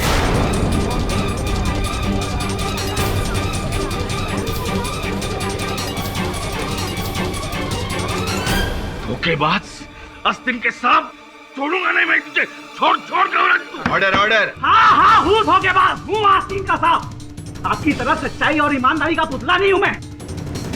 क्या क्या क्या किया क्या है आपने? हाँ, क्या क्या आज तक मेरे लिए? ये हमारे शिंदे साहब आपकी वजह से छोड़कर गया पार्टी, आपकी ईमानदारी की वजह से। सिर्फ अपनी पार्टी और अपना बेटा यही दिखाई देते हैं आपको, हम में से कोई दिखाई नहीं देता है आपको। जोशी साहब, जोश छोड़िए और शांत हो जाइए। ये बताइए कि ये बैर जो है आपके मन में दिग्विजय पाटिल साहब के लिए, इसका कारण क्या है? क्यों है आपके मन में? दुश्मनी कोई नहीं थी सर, कोई बैर नहीं था। 10 साल ईमानदारी से सेवा की इनकी। अपनी अकल से, अपनी सूझबूझ से इन्हें सलाह दी, जिसके बल पर आज ये मिनिस्टर बने। बदले में कुछ नहीं मांगा मैंने इनसे, सिर्फ एक बार एक छोटी सी चीज मांगी थी। पाटिल साहब, एक बात करनी थी आपसे। बोलो जोशी। हो सकता है आपको थोड़ा अजीब लगे, आप ये सोचे कि ये जोशी क्या बोल रहा है। अरे बात करो तो सही, फिर सोचेंगे। पाटिल साहब, मैं अपने क्षेत्र से एमएलए का चुनाव लड़ना चाहता हूँ, तो अगर आप मुझे पार्टी का टिकट दिलवा दे तो। जोशी, मैंने कभी सोचा ही नहीं था कि तुम चुनाव लड़ने में दिलचस्पी रखते हो। अब तरक्की की मंशा तो हर किसी के मन में होती है पाटिल साहब। अगर ये मंशा मेरे मन में भी है तो इसमें बुरा क्या है? बात बुरे की नहीं है, हर इंसान अलग कार्य के लिए बना है। अगर तुम चुनाव जीत भी जाओगे लेकिन क्षेत्र को संभाल नहीं पाओगे। अरे पाटिल साहब, लेकिन एक मौका तो दीजिए मुझे। बात मौके की नहीं है, क्षेत्र की जरूरत की है। और इस वक्त तुम्हारे सावंतवाड़ी क्षेत्र के लिए किसी युवा नेता की जरूरत है, समझे? मैं ये टिकट तुम्हें नहीं दिला पाऊंगा। जिस दिन से दिग्विजय साहब पार्टी में प्रेसिडेंट बनकर आए हैं, उस दिन से लेकर आज तक सिर्फ उनका पीए बनकर रहा हूं मैं। एक पैसे की तरक्की नहीं हुई है मेरी।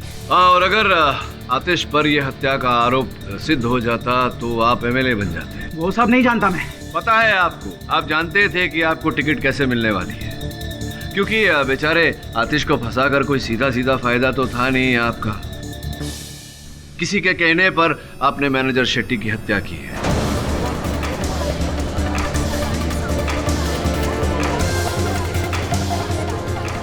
देखिए केडी साहब, मैं आपसे पहले भी कह चुका हूँ कि मैनेजर शेट्टी को मैं नहीं जानता, मैंने उसे नहीं मारा। आप ही ने की है। और ऑनर, जोर जबरदस्ती की जा रही है यहाँ पे जोशी जी पे इकबाल जुर्म करवाने के लिए। I object. Objection overruled. Your honour, मैं कोई जबरदस्ती नहीं कर रहा, कोई दबाव नहीं डाला। जोशी साहब के फोन की इस सूची से ये पता चलता है कि मैनेजर शेट्टी की हत्या के 15 मिनट पहले इन्होंने विरोधी दल के नेता महेश शिंदे साहब को फोन किया था।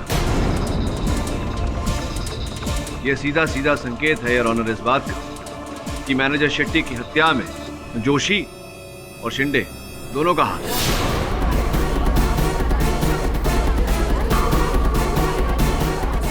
Order order, silence in the court please. अरे केडी साहब, मैं आपसे कितनी बार कहूं, मैंने कोई खून नहीं किया। जरा ये अद्भुत बात लगी मुझे कि मैनेजर शेट्टी की हत्या के 15 मिनट पहले आपने विरोधी दल के नेता शिंदे साहब को फोन किया। अंततः क्या लेना देना है आपका शिंदे साहब के साथ? बताता हूँ। क्या हुआ जोशी जी, टिकट देने से मना कर दिया ना?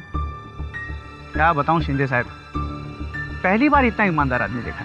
अरे पाटिल साहब को अपने लोगों से ज्यादा अपनी पार्टी की पड़ी। भाई जोशी जी, राजनीति का पहला असूल है कि ना तो कोई किसी को टिकट देता है और ना ही कोई टिकट लेता है, बल्कि षड्यंत्र पूर्वक उसे छीना जाता है। आप कहना क्या चाहते हैं? कैसे मिलेगा मुझे टिकट? गद्दार बनो, गद्दारी करो, दिग्विजय और उसके बेटे की पल पल की खबर मुझे देते रहो। लेकिन उससे क्या होगा? अरे यार, तुम रहोगे पिए के पिए ही। मैं दिग्विजय और उसके बेटे के खिलाफ ऐसी साजिश रचूंगा कि वो पब्लिक में बदनाम हो जाएंगे और उनका राजनीतिक कैरियर बिल्कुल खत्म हो जाएगा। लेकिन उन्हें बर्बाद करके मेरा क्या फायदा है? उनकी पार्टी कमजोर हो जाएगी और तुम मेरी पार्टी से चुनाव लड़ोगे। तुम गद्दी से मतलब रखो यार, कहाँ पार्टी के चक्कर में पड़े रहते हो? जाओ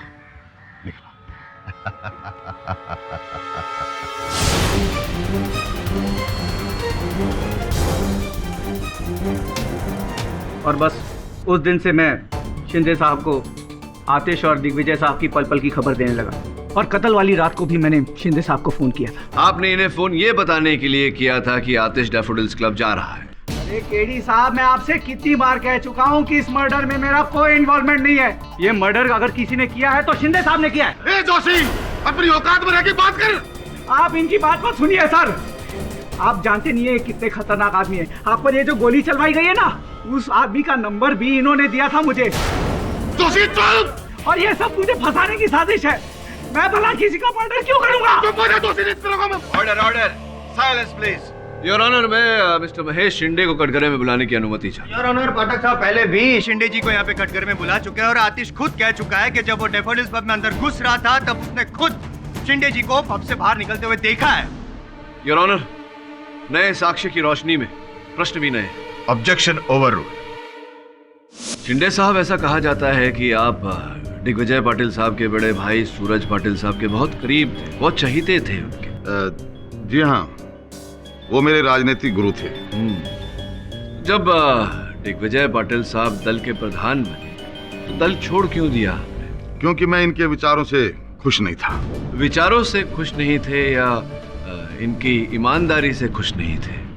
क्या ये सत्य नहीं है कि जब इन्हें पता चला कि जनता में आपकी छवि मैली है तो इन्होंने आपको टिकट देने से इनकार कर दिया? यही कारण था कि आपने इनके साथ दुश्मनी कर ली। एक्सक्यूज मी पाठक साहब, क्यों पाठक साहब आवेश में आके किए गए एक साधारण मर्डर को आप कोई भी हत्या साधारण नहीं होती मिस्टर जायसवाल, विशेषकर मैनेजर शेट्टी की हत्या योर ऑनर, क्योंकि इस हत्या से आतिश पाटिल और दिग्विजय पाटिल का नाम मट्टी पलित हो जाता और इसका सबसे अधिक लाभ शिंदे साहब। मान लीजिए कि अगर ये बात सही भी है तो क्या ये काफी नहीं है साबित करने के लिए शिंदे जी ने आतिश को फंसाया? अगर मैं ये साबित कर दूं कि शिंदे साहब का कथन कि ये डैफोडिल्स पब से हत्या के आधे घंटे पहले निकल गए थे ये वाक्य झूठ है तो क्या कहेंगे? मैं ये कहूंगा कि आप ही से सीखा है पाठक साहब कि बोलो मत करो। करो?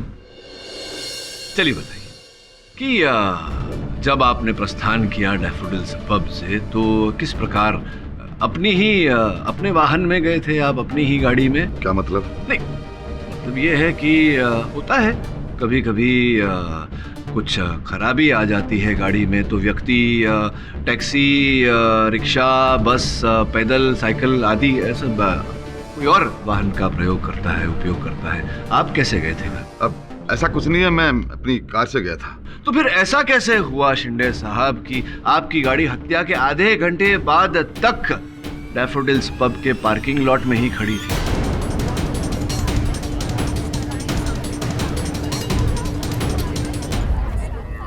सॉरी टू डिस्टर्ब यू पाठक साहब, लेकिन क्या आपने वो पार्किंग लॉट चेक किया था? नहीं मिस्टर जायसवाल, मैंने पार्किंग लॉट चेक नहीं किया क्योंकि उस समय मैं डैफोडिल्स पब में उपस्थित नहीं था जिस समय हत्या हुई।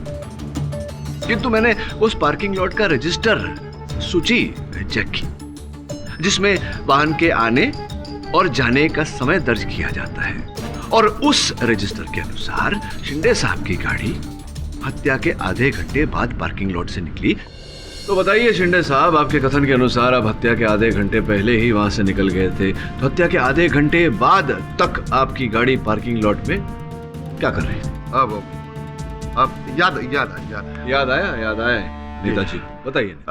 जज साहब, एक्चुअली मैं मेरी कार में बैठने जा ही रहा था कि मेरे पार्टी का एक कार्यकर्ता मिस्टर मजूमदार वहाँ मेरे पास आ गए और वो मुझे पार्टी के सिलसिले में कुछ बातें करने लग गया। हम वहीं जो कार पार्किंग है वहीं पे खड़े होकर के 1 घंटे तक बातचीत करते रहे। इतने बड़े मंत्री होकर पार्किंग लॉट में अपने कार्यकर्ता से बातचीत करते रहे?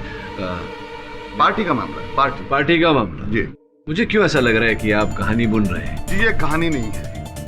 आप चाहें तो मैं मजूमदार को यहाँ अदालत में बुला सकता हूँ जो ये बयान दे सकता है कि मैं उनके साथ 1 घंटे तक वहाँ चर्चा कर रहा था। सॉरी एक और बार डिस्टर्ब कर रहा हूँ, सॉरी। और मानना पड़ेगा कि आप काफ़ी पैतरे आजमा रहे हैं। इस ऐसी तबीयत के बावजूद भी काफ़ी मेहनत कर रहे हैं, लेकिन साबित नहीं कर पाए सर आप कि आतिश के अलावा किसी और ने खून किया है। मुझे लगता है योर ऑनर, अदालत का वक्त बर्बाद किया जा रहा है। मैं रिक्वेस्ट करूँगा कि आप फैसला सुना दीजिए।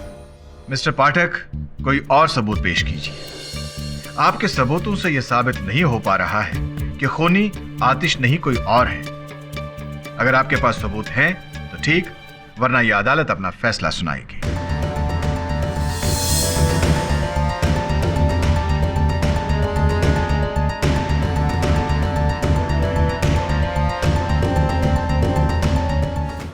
योर ऑनर, ये केस अभी मुझे काफी हद तक सुलझा हुआ लग रहा है। क्या बात है? वो पाठक साहब, मुझे भी बता दीजिए ना, तो मेरी भी जो उलझन है वो सुलझ जाए। नहीं, आपकी उलझन दूर करने, आपको समझाने ही तो मैं अदालत आता हूँ जायसवाल साहब। योर ऑनर, मेरे पीछे जो महिला खड़ी हैं इंस्पेक्टर देवे के साथ, इनका नाम मिस पिंकी सुर्वे है। ये दिग्विजय पाटिल साहब के दल की कार्यकर्ता है। कई दिनों से हम इन्हें खोजने का प्रयास कर रहे थे किंतु असफल रहे। इसका कारण ये है कि ये फरार थी। नहीं, मैं मेरी केस स्टडी की बात कर रहा हूँ। केस स्टडी के हिसाब से उस रात डैफोडिल पब में 1 अप्रैल को इस नामक कोई व्यक्ति थी ही नहीं। नहीं, जायसवाल साहब, अंधेरा था। अंधेरे में कौन आया कौन गया इसका वर्णन तो आपकी केस स्टडी में अवश्य नहीं होगा, किंतु रजिस्टर के अनुसार मिस पिंकी सुर्वे वहाँ रात को 1 बजे से लेकर 2:30 बजे तक उपस्थित थी। 1 बजे से लेकर 2:30 बजे तक उपस्थित थी। 50 लोग और भी उपस्थित थे, तो क्या सभी ने? 50 लोगों में से कुछ लोग ही आतिश के लिए अपने मन में बैर रखते हैं योर ऑनर। उनमें से एक मिस पिंकी सुर्वे है। मैं मिस पिंकी सुर्वे को कटघरे में बुलाने की अनुमति चाहता। अनुमति है। तो मिस सुर्वे, बताइए कि आपने दिग्विजय जी की पार्टी क्यों छोड़ दी थी? दिग्विजय जी की पार्टी में रहकर काम करने का मेरा मन नहीं कर रहा था, इसलिए मैंने पार्टी छोड़ दी। ऐसी मन नहीं कर रहा था या कोई और कारण था? क्योंकि दिग्विजय जी ने बोला है कि सबके सामने सबको बोलकर सबकी सहमति लेकर उन्होंने आपको पार्टी से बेदखल किया। उनके बोलने से क्या होता है? वो कोई भगवान है? जो वो बोलेंगे वही सच होगा। मैंने अपनी खुशी से पार्टी छोड़ी थी। खुशी से छोड़ी थी तो फिर आपने वो रिपोर्टर, क्या नाम था, मुंशी रिपोर्टर को आपने अपने कथन में कहा था कि आतिश जी आपको पार्टी में बड़ा पद दिलवाने का लालच देकर आपके साथ बदसलूकी कर रहे थे, आपका अपमान कर रहे थे, और आपने जब अपने हक के लिए आवाज उठाई तो आपको पार्टी से निकाल दिया गया। ऐसा कहा था आपने। अब वो बात सच है जो आपने रिपोर्टर से कही थी, या ये बात सच है जो आप मुझसे कह रही? हाँ, ये सच है कि आतिश ने कई बार मेरी मजबूरी का फायदा उठाया है। हाँ, और इसी कारण आपके मन में आतिश जी के लिए बैर पैदा हो। चलो, हुआ तो हुआ। ये बताइए कि आपने मैनेजर शेट्टी की हत्या करने की योजना कैसे रची?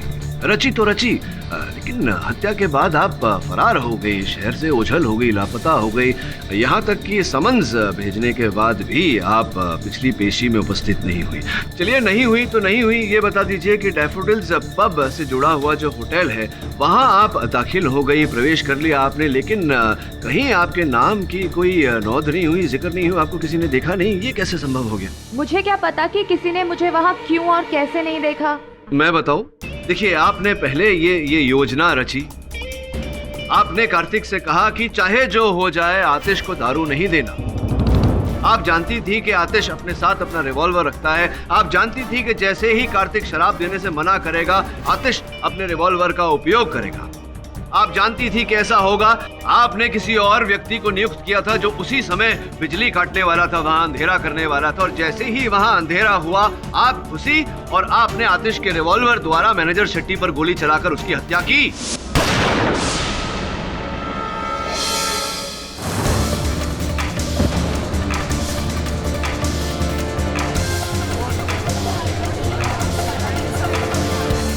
नहीं नहीं नहीं, ये झूठे झूठे झूठे। मैंने ऐसा कुछ भी नहीं किया क्योंकि मैं वहाँ पर थी ही नहीं। आप वहाँ नहीं थी तो कहाँ थी? मैं ऊपर होटल में कमरे में थी। आप होटल के रूम में थी, इस बात का कोई सबूत है, कोई साक्ष्य है, कोई गवाह है? कैसे साबित करेंगे कि आप होटल के रूम में थी, डैफोडिल्स पब में नहीं थी उस समय? मेरे साथ उस वक्त होटल के कमरे में मिस्टर महेश शिंदे मौजूद थे।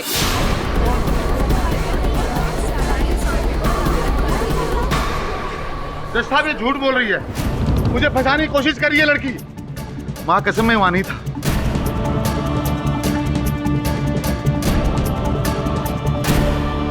इनसे भयभीत होने की कोई आवश्यकता नहीं। आप विस्तार में बताइए, क्या हुआ था उस दिन? सर, मेरा मतलब सिर्फ टिकट पाना था, किसी का मर्डर करना नहीं। मैं जानता हूँ मिस सुर्वे कि आप किसी की हत्या करने का उद्देश्य नहीं था आपका। आपने किसी की हत्या की नहीं है। मैं ये भी जानता हूँ कि उस रात आप पब में नहीं, होटल के कमरे में ही थी। सिर्फ ये जानना चाहता था कि किसके साथ आप थी, इसलिए दबाव डाला। अब केवल ये जानना बाकी है योर ऑनर कि ये उस कमरे में पहुंची कैसे, और ये जानने के लिए मैं मिस्टर महेश शिंदे को एक बार फिर कटघरे में बुलाना चाहता हूँ। अनुमति है। हाँ तो मिस्टर शिंदे, वो जो कार्यकर्ता जिसके साथ भेंट हुई थी आपकी पार्किंग लॉट में, वो मिस्टर मजूमदार नहीं, मिस सुर्वे थी। जब इन सब बातों का पता चली गया है तो हाँ, ये सच है। और इस सच्चाई के पीछे छिपा हुआ बड़ा सच, वो भी तो जानना बाकी है। ये प्रमाणित करना बाकी है अदालत में कि आपने ही मैनेजर शेट्टी की हत्या। Excuse me, Your Honor, जब ये साबित हो चुका है कि शिंदे साहब ऊपर कमरे में थे, मतलब जब खून हुआ तब वहाँ पे वो नीचे थे ही नहीं, तो फिर ये शक करने का और ये सवाल पूछने का सवाल ही पैदा नहीं होता। आपके इस प्रश्न के पीछे जो सच्चाई छिपी है वो सुन लेंगे तो आपकी उलझन पूरी दूर हो जाएगी। सुनिए योर ऑनर, हुआ कुछ ऐसा था। शिंदे साहब ने अपने कथन में कहा कि ये आधा घंटा पहले डैफोडिल्स पब से निकल गए, सत्य वचन। लेकिन इन्हें फोन आया था पाटिल साहब के पीए जोशी का, जिन्होंने इन्हें बताया कि आतिश डैफोडिल्स पब जा रहा है। उसी समय इन्होंने ये योजना बनाई। इन्होंने मिस पिंकी सुर्वे को वहां बुलाया। जज साहब, मैंने ऐसा कुछ भी नहीं किया। आप ही ने बुलाया, आप ही ने पिंकी सुर्वे को वहां बुलाया था। केवल इतना ही नहीं, पिंकी सुर्वे के नाम पर होटल का कमरा भी आप ही ने बुक कराया था, ताकि जब हम रजिस्टर देखें और हमारा संदेह पिंकी सुर्वे की तरफ जाए तो पिंकी सुर्वे अदालत में खड़े होकर कहे कि आप उस रात उसके साथ थे, कहीं और नहीं थे। हाँ, पक्का आ रहा ना। देख, इसमें कोई भी गड़बड़ नहीं होनी चाहिए।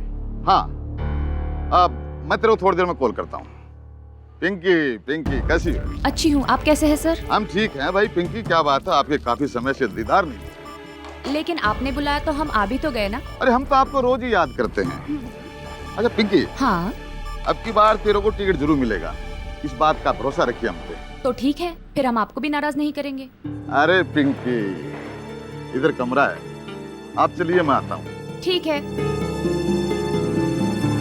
किंतु पिंकी के साथ होटल के कमरे में जाने से पहले आपने वेटर को पैसे दिए और कहा कि चाहे जितना जोर लगा ले आतिश को दारू वो न दे, क्योंकि आप जानते थे कि ये सर फिरा है, दारू न मिलने पर ये अपने हथियार का उपयोग जरूर करेगा। और जिस व्यक्ति को आपने बिजली बुझाने के पैसे दिए थे वो रहा ये वो आदमी नहीं है, वो आदमी कोई और था।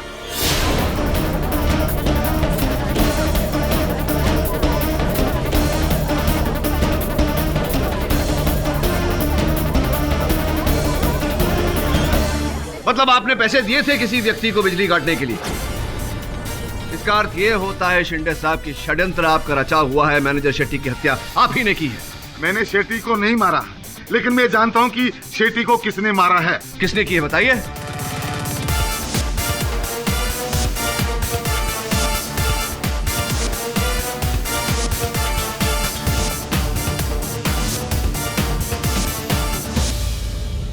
गौरांग।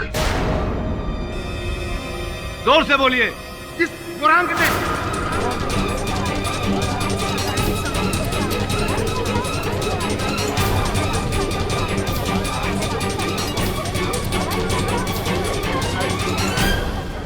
ये भी बता दीजिए कि आपको कैसे पता कि हत्या गौरांग ने की? मैं जब पिंकी के साथ होटल के कमरे में था तो मैंने शोर शराबा सुना, गुस्से की आवाजें सुनी, तो मैं कमरे से निकल करके नीचे चला गया। नीचे जाकर के मैंने देखा कि आतिश ने किसी को मार दिया है, किसी का खून कर दिया है। अब उसके बाद जब मैं वापस मेरे होटल के कमरे में आने लगा तो हेलो दिवाकर, गौरांग बोल रहा हूँ। सुनो, तुम और तुम्हारे साथी रिपोर्टर्स जल्दी से डैफोडिल्स पब पहुंच जाओ। अरे कोई छोटी मोटी खबर नहीं दे रहा हूँ यार, यहाँ के मैनेजर का मर्डर हुआ है और मर्डर करने वाला कोई और नहीं, दिग्विजय पाटिल का बेटा आतिश पाटिल। ये खबर हर जगह हाईलाइट होनी चाहिए और हमेशा की तरह मेरा नाम आगे नहीं आना, समझे? जल्दी से आ जाओ। हाँ शंकर, बहुत अच्छा काम किया तुमने, एकदम सही टाइम पे लाइट ऑफ। चलो, और सुनो, किसी को पता नहीं चलना चाहिए कि मैनेजर का मर्डर मैंने किया। नहीं पता पड़ेगा साहब। चलो अब गायब हो जाओ, दिखना मत। Come on. गौरांग, मुझे अभी पता चला कि आतिश ने पब में किसी का खून कर दिया है, लेकिन वो खून तूने किया है ये पता ना था। और ये बात अब तुम सबको बता दोगे? अरे ना, मुझे क्या पागल कुत्ते ने काटा है? तुम्हें फंसाने से मुझे क्या फायदा? हाँ, आतिश को फंसाने से मुझे बहुत ज्यादा फायदा होगा। मंत्री जी, रूम बुक करके आप यहाँ क्या कर रहे हैं? ओहो, टिकट बांटी जा रही है यहाँ पर? हाँ, तुम कमरे पर चलो, मैं अभी आता हूँ। भाई ये तो नहले पे दहला हो गया। तुम हमारे राजदार और हम तुम्हारे। मैं चलता हूँ, इंतजार कर रही है।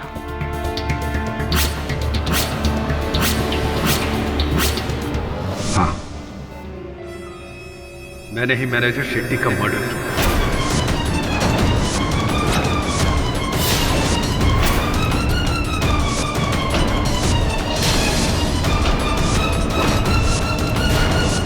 अगर मेरा बस चलता तो दिग्विजय पाटिल और आतिश को भी खत्म कर देता। गौरांग, अदालत में ये प्रमाणित हो चुका है कि मैनेजर शेट्टी की हत्या आपने की है। अब इकबाले जुर्म करना है तो करिए, वरना सत्य उगलवाने के तरीके भी हैं पुलिस के पास भी, हमारे पास भी।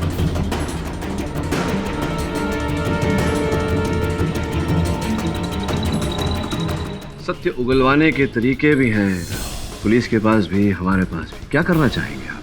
आतिश को फंसाने का प्लान मैंने पहले से ही तय किया हुआ था, इसीलिए मैं उसे डैफोडिल पब में लेके गया।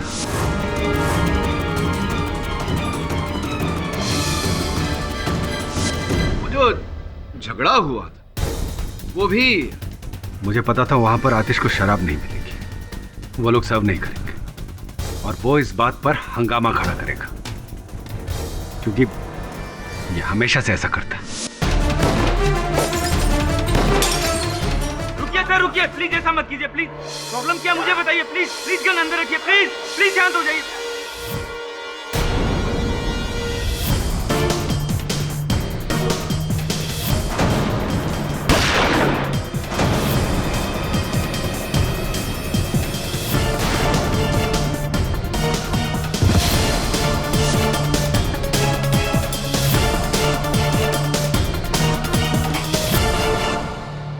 मैं तुझे बेटे जैसा समझा और तूने अपने काका को भी धोखा दिया। अरे कौन सा काका और कौन सा बेटा? तुम्हारे लिए कोई कुछ नहीं है, सिर्फ तुम्हारा बेटा है। मेरी मेहनत मैं करूं, सारा काम मैं करूं, और नाम किसका होता है? आतिश का।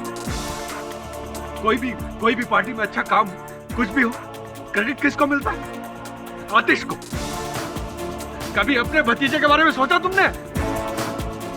मैं हमेशा सोचता था कि तुम कभी तो मेरे दिल की बात समझो, लेकिन नहीं। गौरांग भैया, आप एक बार मुझे अपने दिल की बात बोलकर तो देखते। बस यही प्रॉब्लम है तुम लोगों का। राजा समझते हो अपने आप को। कोई तुमसे भीख मांगे और तुम उसे भीख दे दो, लेकिन मुझे मेरे चुनाव का टिकट भीख में नहीं चाहिए था, अपनी काबिलियत पे चाहिए था। और फिर जिस दिन मुझे पता चला। तो पाटिल साहब, क्या सोचा है आपने? आपके क्षेत्र की बागडोर कौन संभालेगा? असली हकदार तो आतिश से ज्यादा गौरांग है, लेकिन आतिश मेरा खून है। मैं चाहकर भी उसका दिल नहीं तोड़ सकता। गौरांग को मैं समझा दूंगा। उसी दिन मैंने सोच लिया कि आतिश को मैं नहीं छोड़ूंगा। उसके गुस्से का इस्तेमाल करके बर्बाद कर दूंगा मैं उसे। मैंने अपनी प्लानिंग करनी शुरू की। मैं आतिश को गलत काम करने के लिए उकसाता था और फिर मीडिया को खबर करके उसकी बदनामी करता था। लेकिन इतना सब करने के बाद भी उसकी छवि खराब नहीं हुई। चुनाव का टिकट उसका कैंसिल नहीं हुआ। तब मैंने ये मर्डर का षड्यंत्र रचा। शर्मनाक बात है, लेकिन अब क्या करें, राजनीति है ही ऐसा दलदल। कदम रखा तो धंसना तो जरूर है। The defense rests, Your Honor. यह अदालत गौरांग पाटिल को मैनेजर शेट्टी का खून करने के जुर्म में दफा 302 के तहत उम्र कैद की सजा सुनाती है और महेश शिंदे को मिस्टर पाठक पर जानलेवा हमला कराने की जुर्म में दफा 307 के तहत 8 साल कैद की सजा सुनाती है और आतिश को खूनी करार ना देते हुए शराब पीकर किसी की जान लेने की कोशिश करने के जुर्म में 2 साल की सजा सुनाती है। The case is closed. Pathak साहब, मैं जानता था आप टोकेंगे जरूर। नहीं, टोक नहीं, इस बार रिक्वेस्ट है। अच्छा, रिक्वेस्ट कर रहे हैं? प्लीज करिए ना। क्या है, देखो आपको चोट लगी है तो मैं चाहता हूँ कि आप कुछ दिनों के लिए आराम करें। हाँ, मतलब कुछ दिनों के लिए अदालत में ना आए। मैं आराम करूं, अदालत में न आऊं, ताकि मैं एकाध केस तो जीत सकूं। जसवाल साहब, चोट चाहे जितनी भी लगी हो, यह संभव नहीं कि मैं अदालत में न आऊं। क्यों? वो इसलिए क्योंकि मेरा कर्तव्य बनता है इनके प्रति, और मैं अदालत में न आऊं ऐसा तो हो नहीं सकता। Am I right or am I right? और भी दिलचस्प कहानी देखने के लिए हमारे चैनल को सब्सक्राइब करें और बेल आइकॉन दबाना न भूलें।